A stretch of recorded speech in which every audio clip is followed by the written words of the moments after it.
Om Swastiastu. My name is Raymond Budianto with trilogy number 161. We are from SGDP3. We will present about the blood glucose monitoring during vacation for type 2 diabetes on insulin injection therapy. This is our group member and this is our table of contents. I will start with chapter 1 introduction. So the first one is background. Type 2 diabetes mellitus is characterized by impaired pancreatic beta cell, insulin secretion, and reduced responsiveness of insulin sensitive tissues. Type 2 diabetes mellitus require insulin injection therapy for glycemic control. Managing blood glucose level is crucial during vacations as traveling can disrupt routines and expose individuals to new foods and activities. Effective blood glucose monitoring is essential during vacation to ensure optimal diabetes management. Keeping records of blood glucose readings, insulin doses, food intake, and physical activity can help identify patterns and make informed decisions for the patients. Change in physical activity, meal timing, or unfamiliar food may require adjustment in insulin dosing. However, it's important to follow healthcare provider recommendation and not make dosage adjustment without proper guidance. And this is our problem formulation, and this is our objective of study, and this is our benefit of study. The first one is theoretical benefits, which is enhanced comprehension of the impact of vacation on blood glucose level in individuals with type 2 diabetes undergoing insulin injection therapy, leading to more targeted interventions. The second one is practical benefits. First, for community. Enhance quality of life for individuals with type 2 diabetes, facilitating enjoyable and worry-free vacations while effectively managing their blood glucose levels. Second, for government. Reduce healthcare burden through enhanced glycemic control, resulting in decreased healthcare costs and resource allocation for diabetes-related emergencies. The last one is for author, which is advancement in scientific research, potential for future collaboration, and a valuable contribution to the academic portfolio, demonstrating expertise in diabetes management during vacations. That's all from me. Thank you.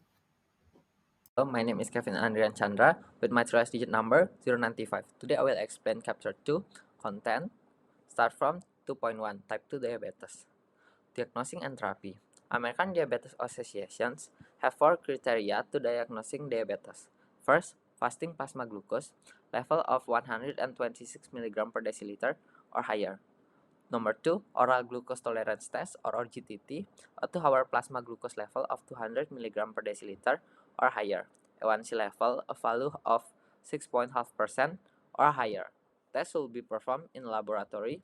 And number 4, random plasma glucose test, random plasma glucose level of 200 mg per deciliter or higher in a patient with classic symptom of hyperglycemia or hyperglycemic crisis. The therapy. In general, the management therapy for adults with type 2 diabetes involves lifestyle modification, such as education support, medical nutrition therapy, and physical exercise. In HB1C less than 7.5%, we only need monotherapy, 7.5 until 9%, combination therapy with 2 medication, and severe metabolic symptoms, we need 3 oral medication or insulin. The symptom of the diabetes mellitus type 2, there are 3: polyphagia, polydipsia, and polyuria. Polydipsia or excessive thirst, frequent urination or polyuria, and extreme hunger or polyphagia. Unintentional weight loss is one of the sign and symptom of diabetes mellitus type 2, with sign of acute metabolic damage such as severe dehydration and Kussmaul breathing, and sign of chronic complications such as stroke, kidney disease, and loss of vision. My name is Gusti Aryawangsa with my last digit number is 144. Now I will explain the complications of type 2 diabetes. Type 2 diabetes can lead to several types of acute and chronic complications that affect many organs and systems in the body. In acute complications include diabetic ketoacidosis, hyperosmolar hyperglycemic state, and hypoglycemia. In chronic complications, it is divided into macrovascular complications and microvascular complications. In macrovascular complications include coronary heart disease and peripheral artery disease. And in microvascular complications include nephropathy, neuropathy, and retinopathy. Next is the insulin injection. But first, let me introduce myself. My name is Joshua, with my last digit number 205. So, for the definition of insulin injection, insulin is a type of hormone medication used for the treatment of type 1 diabetes mellitus and occasionally type 2. Both types are a risk factor for stroke, coronary artery disease, peripheral vascular disease, and a host of other vascular conditions. By facilitating glucose absorption into the body cell, the hormone insulin helps reduce blood glucose level. Up to this point, the only available insulin medication is injection under the skin. Next is the classification. The classification of insulin is based on the onset, peak time, and duration. Onset is how quickly insulin lowers the blood sugar. Peak time is when insulin is at maximum strength, and duration is how long for insulin to lower the blood sugar. Different times may vary in insulin preparation, though some might have similarity with one another. Commercially available insulins are categorized as rapid acting, short acting, intermediate acting, and long acting. That is all from me. Thank you. My name is Aisyah Lathifah Taqiyyaa with 3 last digit number is 076. Risk of insulin injection. The side effect that a person might experience depend on the type of insulin they are taking. Common side effects include initial weight gain, blood sugar that drop to low or hypoglycemia. This because insulin helps the cell absorb glucose from the bloodstream. As a result, taking too much insulin at the wrong time may cause an excessive drop in blood sugar. Patients may experience symptoms dizziness, fatigue, confusion, and pale skin, rash, bumps, or swelling at an injection site, anxiety, or depression. Insulin injection therapy on diabetes type 2. Indication of insulin therapy are HbA1c is more than or equal 7.5% and already use oral drugs as anti-diabetic. HbA1c is more than 9%, undefined loose weight, hyperglycemia with ketosis, crisis hyperglycemia, failed using OHO combination in optimal dose, heavy stress such as systemic infection, major operation, acute infarct myocardial, stroke. Gestational diabetes mellitus, heart and renal failure, contraindication with OHO, and perioperative condition in accordance with indication. Insulin is injection into subcutaneous of the skin in 90-degree with a little pinching. Location of injection are abdomen, thigh, arm, and buttocks. My name is Fricillia Wijaya with the last region name is 236 and I will explain the 2.3 blood glucose monitoring. 2.3.1 monitoring on type 2 diabetes. There are two types that can be used to monitoring the patient's blood glucose. The first one is self-monitoring of blood glucose. A finger stick sample of blood is used to measure the blood glucose levels using a glucose meter. And the second one is continuous glucose monitoring. Continuous glucose monitoring involves the use of sensor implanted under the skin to track the level of glucose in the interstitial fluid continually. There are several types that can be used to monitoring the patient's blood glucose. The first one is test for glycated hemoglobin or A1C.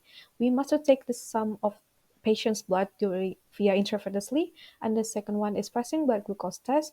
We must take this test after the patient have been fasting around 8 hours or one night. And the third one is random blood sugar test. We can take the test at any time, but the patient should at least have one from the classical symptoms. And the last one is oral glucose tolerance test. The patients should drink a glass of water and sugar. The most frequently used is, of course, glucometer.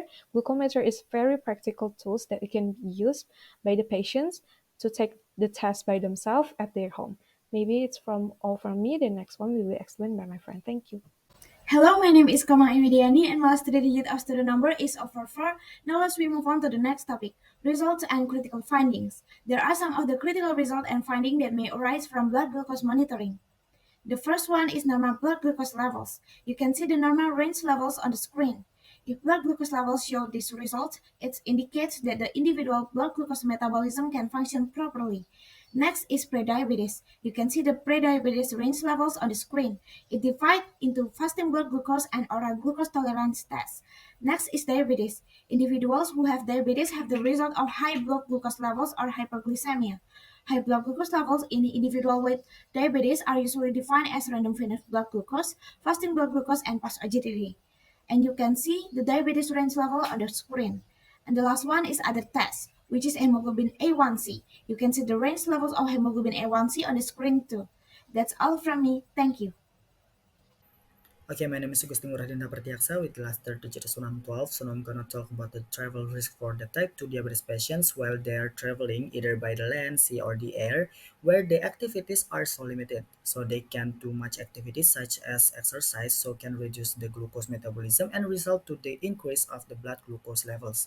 And if these diabetes patients rarely bath or just wash their feet, they can also experience the diabetic feet, and we must be aware of their complications, such as if they have any retinopathy which can cause the vision loss, or they have any cardiovascular disease such as coronary heart disease, myocardial infarction, heart failure, and stroke. So we can make their travel is safetier. And the next is about the high altitude. We know that most people like to do the trekking in the mountains. However, the high altitude, which is around 3,000 until the 5,000 meters above the sea levels, has lower barometric pressures. That means the lower oxygen saturations, so can increase the risk of hypoxia, which can lead to the hyperventilations. And this high altitude can also reduce the body fluids and or the increase of the basal metabolic rate due to the cold temperatures, and also can suppress our appetite, so resulting in a decrease of the nutrients consumed. And coupling with the decrease of the arterial oxygen saturations, it can cause the delay carbohydrate absorptions, which can worsen the risk of the hypoglycemia. And this hypoglycemia can also occur due to the stress such as fear of the heights and raise of the sympathetic activity, since it's in the wildlife, which can suppress insulin secretions and increase both of the counter-regulatory hormones and also the inflammatory cytokines.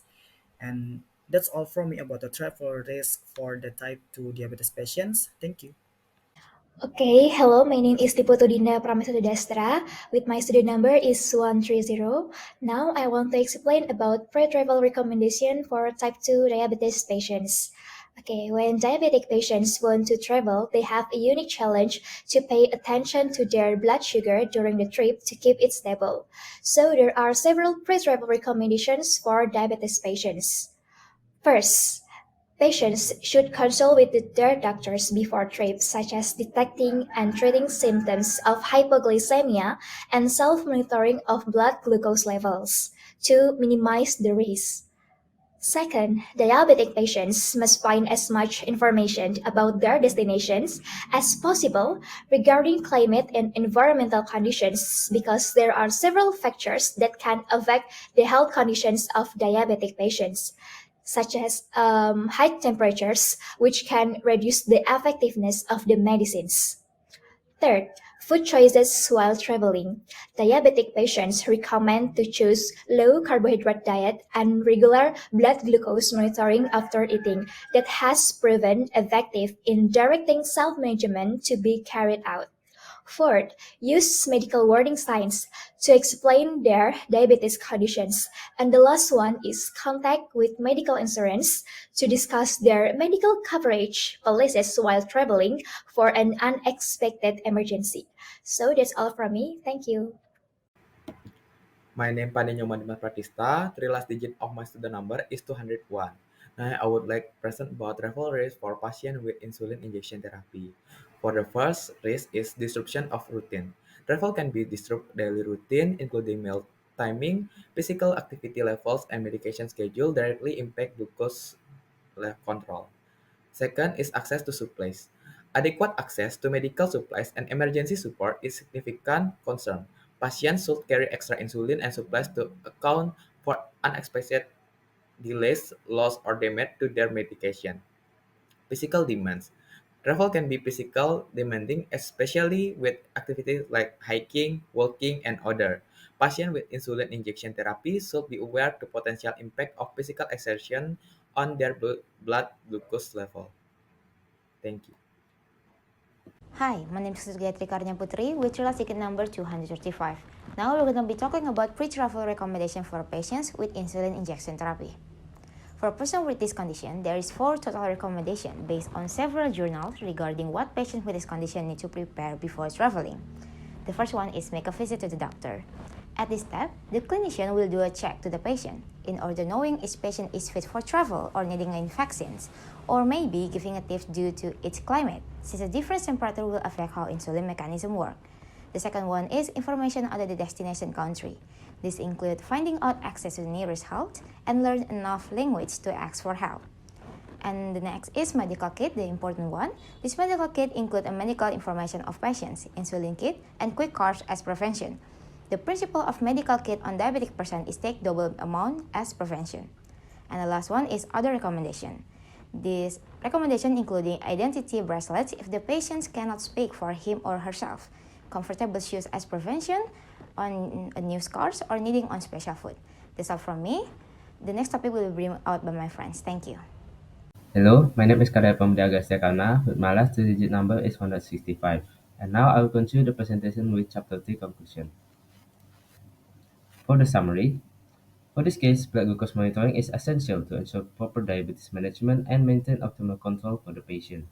Change in routine, diet, and activity levels can impact blood sugar levels, and modification for insulin regimen for patients with diabetes type 2.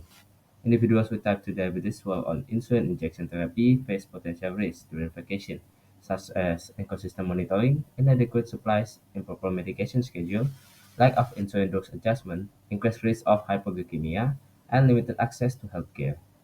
Consistency in monitoring, packing sufficient supplies, adhering to medication schedules, adjusting insulin dose if necessary, being aware of hypoglycemia symptoms, staying hydrated and active, and planning for meals are key aspects to ensuring a safe and enjoyable travel experience while maintaining good diabetes control. Now for the recommendation, we suggest further research about blood glucose monitoring during vacation for type 2 diabetes patients on insulin injection therapy, specifically on preparing them before they travel to ensure their safety. Writers realize that this paper is still far from perfect, and therefore suggestions and constructive criticism will be useful for the improvement of this writing. We also hope that this paper contains useful information and give advantage for the readers. That's all from us. Thank you.